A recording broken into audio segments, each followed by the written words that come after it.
Bonjour, c'est Jules Lavie pour Code Source, le podcast d'actualité du Parisien.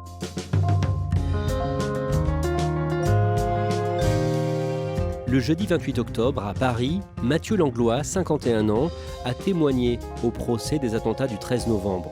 En 2015, il était médecin-chef du RAID, cette unité d'élite de la police, quand il est entré dans le Bataclan le soir de la tuerie pour porter secours aux victimes sous la menace et dans l'urgence. Chez Code Source, nous avons eu envie de prendre le temps d'écouter cet homme pour qu'il nous raconte à la fois son parcours et ce qu'il a vécu ce soir-là. Mathieu Langlois est avec Ambre Rosala. Mathieu Langlois n'est plus médecin pour le RAID, mais il a gardé la carrure imposante qu'exige ce poste. Il est grand, a le crâne rasé et des yeux très bleus. De tous les entraînements qu'il a suivis au sein de cette unité, il y en a un qui est resté gravé dans sa mémoire. Celui qu'il a fait la veille des attentats de Paris, du vendredi 13 novembre 2015. Le jeudi 12 novembre, on avait simulé une prise d'otage avec plusieurs blessés dans une école. Sur l'exercice, les victimes, c'était des mannequins en plastique qu'on voit dans les vitrines. Il y en avait une dizaine. Je me suis dit à moi-même, je fais tel geste sur certains. Et puis, je les ai pris sous mes bras pour les évacuer. On était dans l'exercice, donc dans la simulation. Un peu plus de 24 heures après, c'est pas du tout pareil. Mathieu est né à Paris en 1980 et grandit dans un milieu favorisé. Son père est ingénieur et sa mère ne travaille pas pour s'occuper des 3 enfants de la famille. Adolescent timide et réservé, il s'épanouit en faisant beaucoup de sport, notamment du ski de boss ou du rugby. En parallèle, il est de plus en plus convaincu que sa vocation, c'est de sauver des vies. Après le bac, Mathieu commence donc des études de médecine en région parisienne. Il valide sa première année et comme il est attiré par la médecine d'urgence, il fait des gardes pour le SAMU dès sa 2e année d'études. Le 25 juillet 1995, Mathieu, qui a 25 ans, est de garde quand une bombe explose dans un train du RER B au niveau de la gare Saint-Michel à Paris. L'explosion détonne en sous-sol, éventrant la 6e voiture de la rame qui en compte 8. En quelques minutes, le cœur du quartier latin est transformé en champ de bataille. On est descendu dans le métro, donc évidemment, il y a une ambiance assez difficile. Il y a des odeurs, il y a des visions qui sont quand même assez atroces. J'avais pas encore assez d'expérience pour être vraiment pleinement dans l'action. Et donc, on a attendu sur le quai un peu qu'on nous confie une victime. Et puis, on est remonté ensuite sur ce qu'on appelle un poste médical avancé, qui était le café qui faisait l'angle des quais et du boulevard Saint-Michel. Et là, moi, je me suis occupé donc de cette victime. Là, je savais faire. Le fait d'être resté calme et surtout de faire mon métier m'a rassuré d'une certaine manière en me disant, voilà, c'est possiblement ta voie. Pour moi, c'était un signe que je ne me trompais pas. Mathieu se spécialise dans l'anesthésie-réanimation. Il fait son internat à Lille, obtient son diplôme en 2000, puis trouve du travail à l'hôpital de la Pitié-Salpêtrière à Paris. En 2007, son profil de médecin urgentiste très sportif tape dans l'œil du nouveau patron du RAID, l'unité d'élite de la police nationale. Il lui propose d'intégrer l'équipe des 6 médecins du RAID qui accompagnent les policiers dans leurs interventions, souvent dangereuses, pour secourir d'éventuels blessés. Après plusieurs mois d'hésitation et de discussion avec sa compagne de l'époque, il accepte. C'est un poste qui est exigeant. Ma vie, elle a changé parce que je me suis retrouvé confondu dans une équipe qui n'est faite que de policiers. On est totalement intégré. Donc, il faut plusieurs fois par semaine s'entraîner à porter le matériel qui est lourd. On a 30 kilos à peu près sur le dos avec du matériel médical. Et donc, pour faire notre métier de médecin, c'est-à-dire faire ne serait-ce qu'un pansement tout bête quand on est à l'hôpital, ça peut devenir très compliqué si vous avez un masque qui vous aide à respirer parce qu'il y a un environnement qui a des contraintes qui vous obligent à porter un appareil respiratoire isolant, par exemple. Tout l'environnement dans lequel on va travailler, ça demande en permanence d'y être confronté si vous voulez ensuite arriver à faire votre métier sous forte contrainte. Pouvoir gérer un blessé alors qu'il y a des grenades de tous les côtés, que ça tire, c'est très particulier, c'est pas infaisable, mais c'est par contre infaisable si vous vous entraînez pas et de façon très dure. Mathieu continue de travailler à la Pitié-Salpêtrière en tant qu'anesthésiste réanimateur. Mais il s'entraîne tous les lundis, mercredis et jeudis au RAID. Au fil des entraînements, il tisse des liens très forts avec ses coéquipiers médecins, mais aussi policiers, qui deviennent comme une deuxième famille pour lui. En 2012, Mathieu est nommé médecin-chef du RAID. En plus d'intervenir avec son équipe, c'est désormais à lui de prendre les décisions pour organiser le secours d'éventuelles victimes.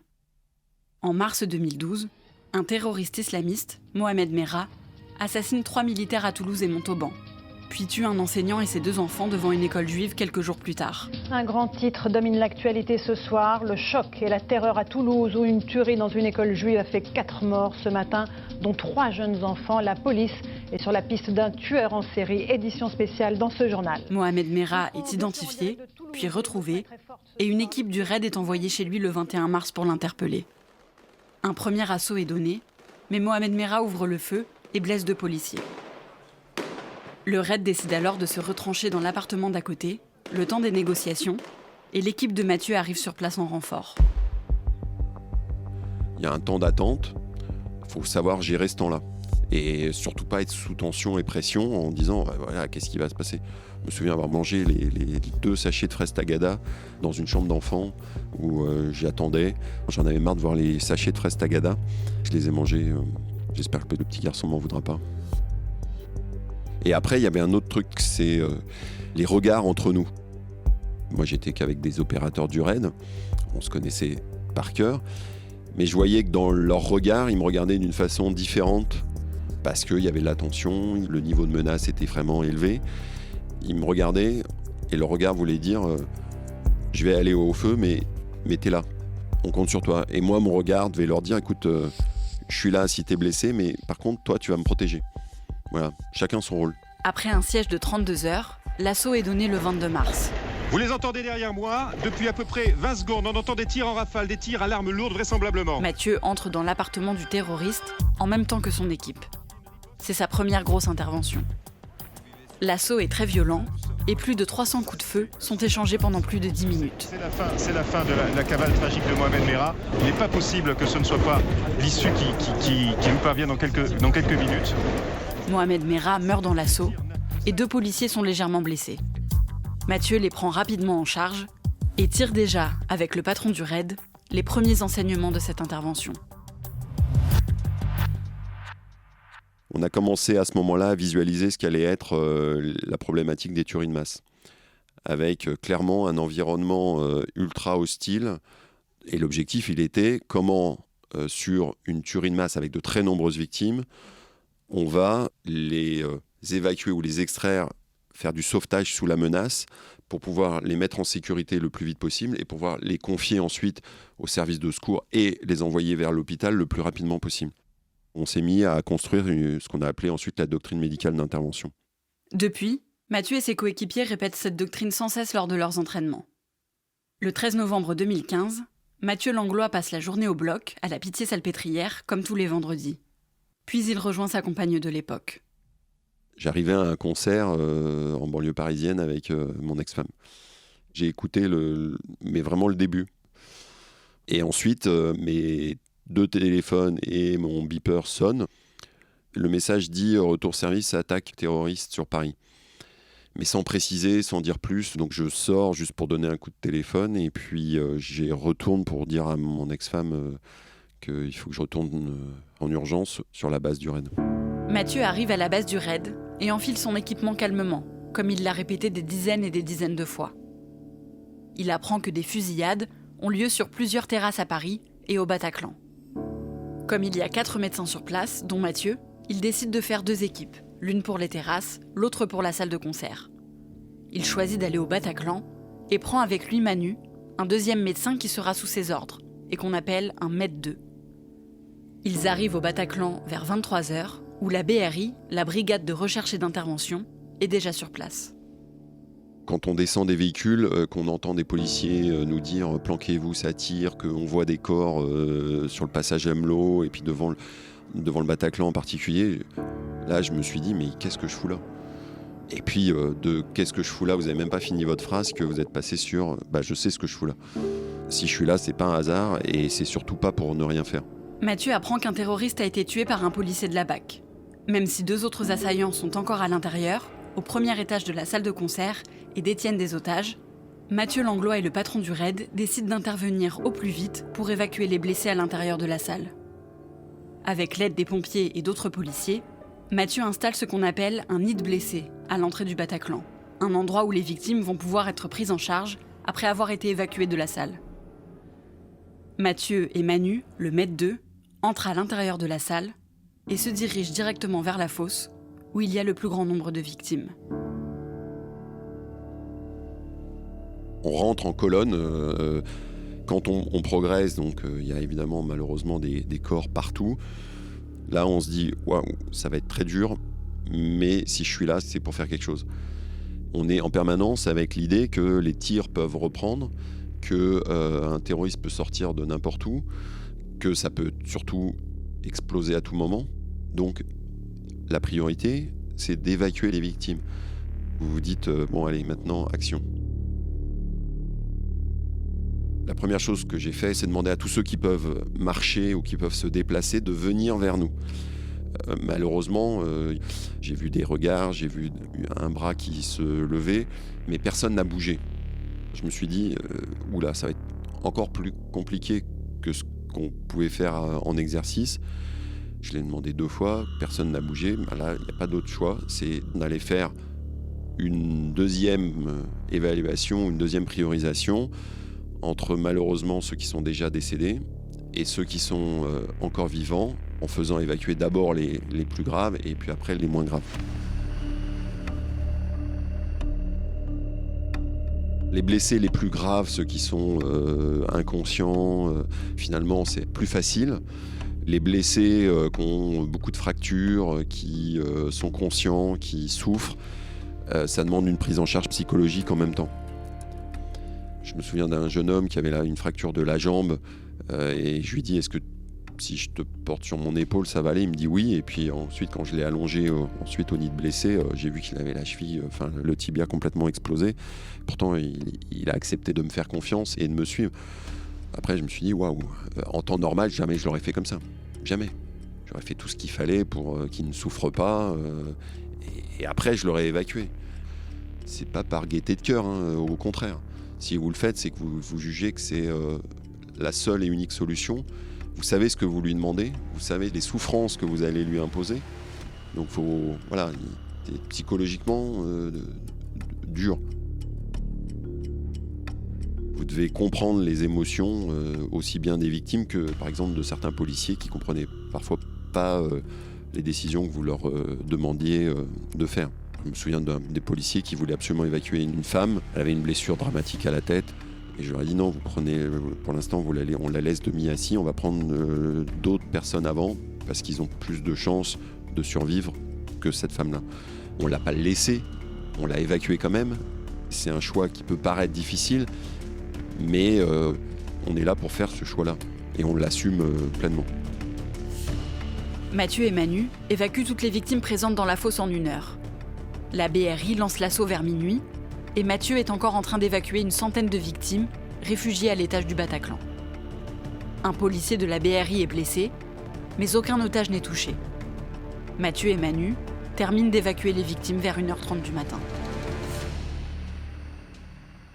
Il y a un soulagement. Je me dis juste que je suis complètement vidé, aussi bien physiquement que psychologiquement. On a tellement bossé, c'était tellement dur. On a quand même évacué, porté de très nombreuses victimes. Donc ça a été une contrainte physique énorme qu'on n'avait jamais vécue, il faut être très honnête. Donc on rentre tous ensemble à la base. Et là, évidemment, moi, mon souhait, c'est de prendre une douche et de jeter tous les vêtements parce qu'il y a tellement eu de sang. On a l'odeur du sang. J'ai qu'une envie, c'est de me débarrasser de tout ça. Vers 4h du matin, Mathieu et Manu décident de rejoindre un ami médecin à la Pitié-Salpêtrière. Ils restent un quart d'heure, le temps de boire une bière, puis repartent, Mathieu et Manu chacun de leur côté. Mais Mathieu ne veut pas rentrer chez lui dormir. Il erre pendant plus de 2 heures, à pied ou dans sa voiture, avec une immense sensation de vide. Il attend qu'une boulangerie ouvre, puis rentre chez lui, pour apporter des croissants à ses enfants et sa femme de l'époque. Je rentre chez moi pour le petit déjeuner, donc vers 7h. Tout le monde dort. J'attends qu'il se réveille. Et là, comme si de rien n'était. C'est-à-dire que mes enfants, ils étaient petits, donc ils se sont endormis pensant que c'était une nuit normale. Ils se sont réveillés comme si de rien n'était, c'était parfait. Et mon ex-femme a eu l'intelligence de ne pas passer la nuit devant la télé. Le samedi matin est un moment d'une normalité totale, jusqu'au moment où le maître de 2 m'envoie un message qui dit « Merci, parce que grâce à toi, on a fait quelque chose que je pensais inimaginable. » Je verse une larme.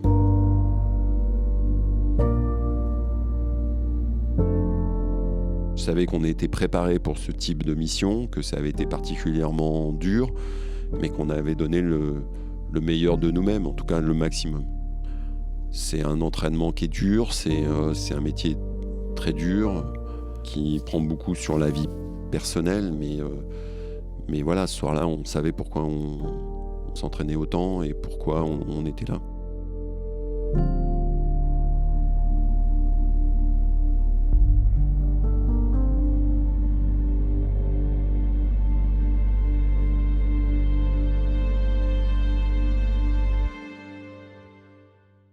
Ambre, Mathieu Langlois a quitté le RAID en août dernier. Que fait-il aujourd'hui ?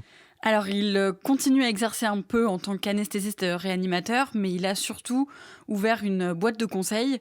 Et en fait, il se sert de ses très nombreuses expériences sur le terrain avec le RAID pour faire de la formation à ce qu'on appelle la médecine tactique, c'est-à-dire la médecine d'urgence dans une situation avec une forte menace et des blessés à évacuer, donc des fusillades ou des attentats par exemple. Est-ce qu'il a peur que le RAID lui manque au bout du compte ? Non, il n'a pas peur, ça lui manque pas aujourd'hui, ça fait pas très longtemps, mais pour l'instant ça ne lui manque pas.